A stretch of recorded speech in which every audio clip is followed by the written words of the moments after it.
कौन से गुट से आते हैं आप ये बताएं। राहुल गांधी और कांग्रेस पार्टी का मेरा गुट है।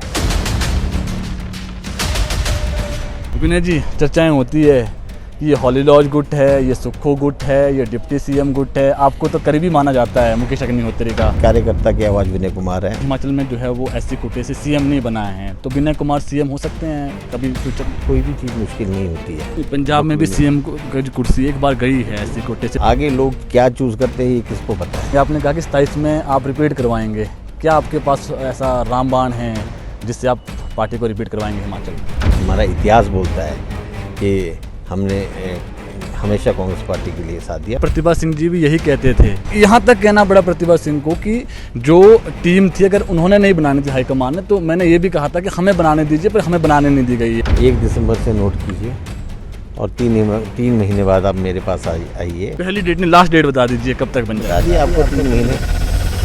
हिमाचल कांग्रेस के नए प्रदेश अध्यक्ष विनय कुमार हमारे साथ हैं और आज पहले ही दिन जो है वो विधानसभा कार्रवाई के लिए पहुंचे हैं। अध्यक्ष बनने के बाद पहले डिप्टी स्पीकर की कुर्सी पर बैठते थे, अब एज अ एमएलए, और पहली बार पहुंचे जब अध्यक्ष बनने के बाद। सीधा सवाल करेंगे सर, कुर्सी चेंज हो गई है और सबसे पहले बधाई भी हिमाचल दस्तक परिवार की तरफ से आपको। क्या प्राथमिकता रहने वाली है विनय कुमार की? कुर्सी मिली है, बड़ी कुर्सी मिली है, ऐसी कोटे से आप आते हैं और एक मंत्री भी दौड़ में थे। ये कहा जा रहा था कि मंत्री को बनाया जा सकता है, फिर कुलदीप सिंह राठौर को बनाया जा सकता है। ऐसा क्या लगा पार्टी को कि विनय कुमार को जो है वो अध्यक्ष की कुर्सी पर बैठाया जाए? कौन सी ऐसी बात थी जिससे हाईकमान खुश हुआ और आप अध्यक्ष की कुर्सी पर बैठे हैं?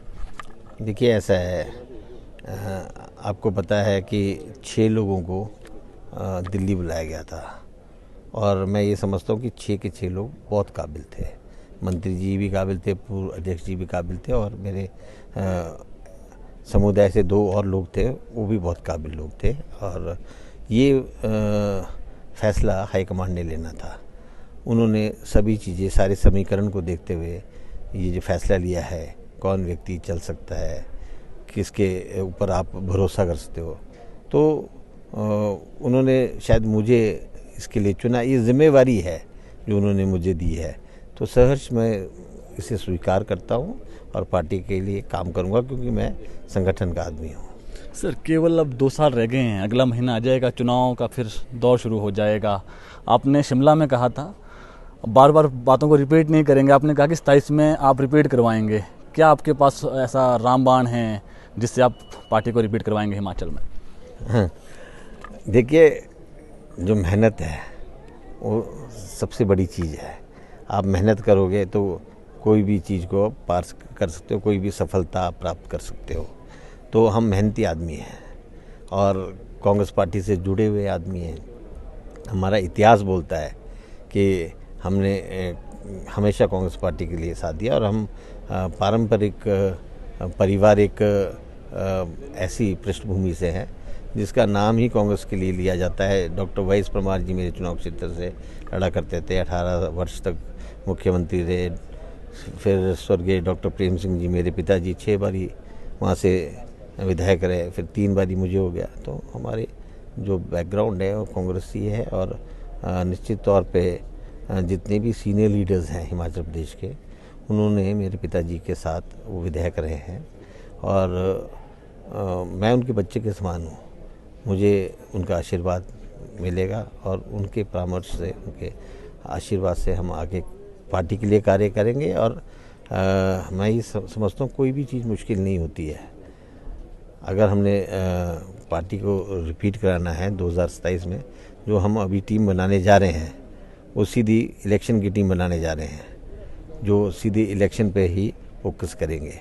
तो हमने किस हिसाब से बनानी है और कौन कौन से क्षेत्र को कैसा महत्व देना है वो अब हमने डिसाइड करना है। 2-3 महीने के अंदर हम अपना स्ट्रक्चर। ये 2-3 महीने का जो आपने जिक्र किया है, प्रतिभा सिंह जी भी यही कहते थे। हमने कई बार उनका इंटरव्यू किया, पिछले 1 साल से वो परेशान ही थे और बार बार ये कह रहे थे कि मैंने रजनी पाटिल से आवाज़ उठाई है, केंद्रीय हाईकमान से आवाज़ उठाई है, फिर सिरे नहीं चढ़ पाया। यहाँ तक कहना पड़ा प्रतिभा सिंह को कि जो टीम थी अगर उन्होंने नहीं बनानी थी हाईकमान ने, तो मैंने ये भी कहा था कि हमें बनाने दीजिए, पर हमें बनाने नहीं दी गई है।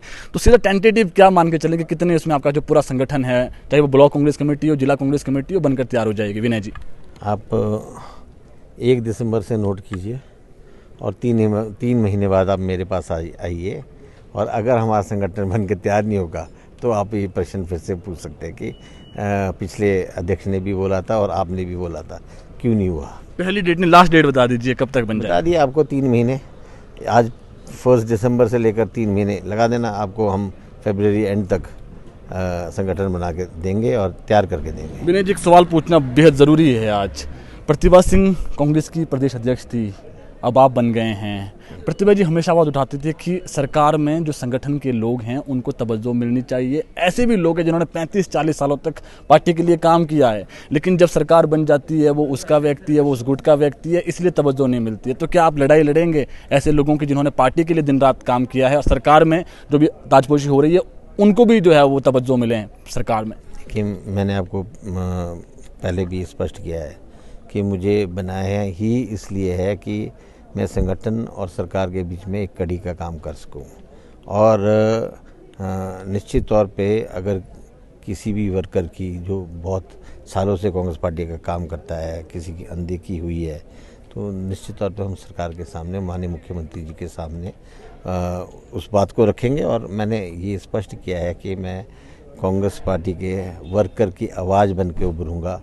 मैं कोई दब्बू अध्यक्ष नहीं बनना चाहता हूँ। मैं जो भी कार्य करना चाहता हूँ वो प्रदेश के हित के लिए, प्रदेश की जनता के हित के लिए करना चाहता हूँ। विनय जी, एक भाषण बड़ा वायरल हो रहा है आपका, उसमें आपने जब आप मंच से भाषण दे रहे थे शिमला में राजीव भवन में, आपने कहा कि यहाँ पर सीएम बैठे हुए हैं, डिप्टी सीएम बैठे हुए हैं, मिनिस्टर्स भी बैठे हुए हैं, हमारे वर्कर्स के काम होने चाहिए। क्या काम नहीं हो रहे हैं अभी वर्तमान में? नहीं, देखिए ऐसा है, जो जिस बात पे आपने अभी बात रखी है कि माननीय पूर्व अध्यक्ष ने ये बात को बोला, तो मैंने उस बात पे वो रिएक्ट किया कि पूर्व अध्यक्ष ने मुझसे पहले जो भाषण दिया था उन्होंने खास तौर पे 2-3 बिंदुओं पे बात की थी कि महिलाओं को प्राथमिकता देनी, युवाओं को प्राथमिकता देनी और हमारे वर्कर्स के काम करने। तो मैंने स्पष्ट रूप से ये संकेत दिए है कि अगर ऐसा हो रहा होगा तो आप ध्यान रखें कि हमारे वर्कर्स के काम होने चाहिए। विनय कुमार जी, आपने कहा कि मैं अब बूथ लेवल तक जाऊंगा, हर विधानसभा क्षेत्र का दौरा करेंगे। कब से शुरू कर रहे हैं आप दौरा? शुरू ही है, ये शुरुआत ही है। अब धर्मशाला से नहीं, अब ये देखिए, अभी धर्मशाला जब सेशन है इसमें भी मैं वर्कर्स से मिलते हुए आया हूँ और इन दौरान भी मिलूँगा। यहाँ 4-5 दिन हूँ। उसके बाद मंडी, हमारी जो 3 वर्ष की सरकार की रैली है, उसके बाद भी हम मंडी का दौरा करेंगे। उस दौरान मंडी के लोगों से मिलेंगे और हर चुनाव क्षेत्र में मैं जाऊँगा। ऐसा नहीं है, अभी हम स्टार्ट कर रहे हैं। अब स्टार्ट करते करते हम वहाँ तक पहुँच जाएंगे। विनय जी, चर्चाएं होती है कि ये हॉली लॉज गुट है, ये सुक्खू गुट है, ये डिप्टी सीएम गुट है। आपको तो करीबी माना जाता है मुकेश अग्निहोत्री का, तो ये मान के चलें कि मुकेश अग्निहोत्री का जो व्यक्ति है, जो उनका चहेता है, वो अब अध्यक्ष बना है। कौन से गुट से आते हैं आप ये बताएं? मैं राहुल गांधी और कांग्रेस पार्टी का मेरा गुट है। मैं I am a man of high command और मैं राहुल जी का आदमी हूँ। तो मेरा प्रदेश में कोई भी गुट नहीं है। ये ज़रूर है कि हॉली लॉज से मेरे अच्छे संबंध हैं। ये ज़रूर है कि उप मुख्यमंत्री जी से भी अच्छे संबंध है। और ये भी आपको मैं बता देना चाहता हूँ कि माननीय सुखविंदर सिंह सुक्खू जी से भी मेरे बहुत अच्छे संबंध हैं। तो मैं इन सभी संबंधों का बड़ा फ़ायदा ले लूँगा। मतलब गुटबाजी ख़त्म करके आप सबको साथ लेकर चलेंगे। आपने देखा कि मेरे जब पदभार ग्रहण समारोह में सभी सीनियर लीडर्स आए थे, पूर्व अध्यक्ष आए थे, मंत्री आए थे, उप मुख्यमंत्री आए थे, मुख्यमंत्री आए थे, पूर्व अध्यक्ष भी आए, सभी लोग आए थे, सभी लोग। और आपने देखा होगा कि कई सालों बाद कांग्रेस भवन में, राजीव भवन में इतना जश्न हुआ था, तो उसका कुछ कारण होगा। तो आपने रिपीट सरकार को करवाने का जिम्मा उठाया। आपने कहा कि मैं कड़ी के रूप में काम करूंगा, हमारे वर्कर्स के काम होने चाहिए। क्या मान के चले, कितनी सीटें मानते हैं आप 27 में लाएंगे? सीटें तो अभी नहीं बता सकते, पर ये है कि हम पूरी मेहनत करेंगे ताकि सरकार वापस आए। तो एक सवाल है, आप एससी कोटे से आते हैं, आपने कहा कि 50 वर्षों के लंबे अंतराल के बाद सिरमौर को एक बार फिर से अध्यक्ष की कमान मिली। तो इसमें सवाल ये कि क्या फ्यूचर में, क्योंकि हिमाचल में जो है वो एससी कोटे से सीएम नहीं बनाए हैं, तो विनय कुमार सीएम हो सकते हैं कभी फ्यूचर में? देखिए ऐसा है, हम संगठन के आदमी हैं, संगठन के लिए कार्य करते हैं, संगठन ही सरकारें बनती है। आगे लोग क्या चूज़ करते हैं ये किसको पता है, पर फिलहाल ये हमें जो दायित्व मिला है अध्यक्ष पद का उसको हम पंजाब में भी सीएम का जो कुर्सी एक बार गई है ऐसी कोटे से, तो ऐसा है, ऐसी पार्टी सोच रखती है आपकी कि देखिए ऐसा ना, पार्टी हाईकमांड कभी भी कोई भी कुछ भी सोच सकती है, तो उस पर मैं नहीं बोलना चाहूँगा क्योंकि ये उनका अधिकार है, उनका अधिकार क्षेत्र है, तो जो भी उनको अच्छा लगे वो करेंगे। जो कार्यकर्ता आपको सुन रहे होंगे कांग्रेस के, उनके लिए क्या आपका एक मूल मंत्र और एक जो मैसेज रहेगा? मैंने बता दिया है कि कार्यकर्ता की आवाज़ विनय कुमार है और मैं पूरा प्रयास करूंगा पूरे प्रदेश भर में कि जो कार्यकर्ता की अनदेखी अनसुनी ना हो और सरकार और कार्यकर्ता के बीच में कड़ी करूँ। ढाल बनेंगे आप उनके? बिल्कुल बिल्कुल बनूंगा। तो विनय जी हमारे साथ थे और इन्होंने कहा कि ये जो है वो कार्यकर्ताओं की ढाल बनेंगे और अध्यक्ष बनने के बाद आज पहली बार ये विधानसभा पहुंचे और खुलकर इन्होंने सारी बातें कही है कि मैं किसी गुट से संबंध नहीं रखता हूं, मेरा एक गुट है कांग्रेस पार्टी, और जो हाईकमान राहुल गांधी जो युवाओं के नेता जो इन्होंने करार दिया है वो राहुल गांधी ने एक ही चीज़ वहां से इन्हें कहकर भेजा है कि पार्टी को एकजुट करके चलना है और हर कार्यकर्ता की जो आवाज़ है वो आपको बनना है। तो ये इन्होंने कहा है और इन्होंने एक बड़ा दावा किया है कि आगामी जो चुनाव होने हैं 27 में, उसमें इन्होंने दावा किया है कि सरकार को ये रिपीट करवाएंगे।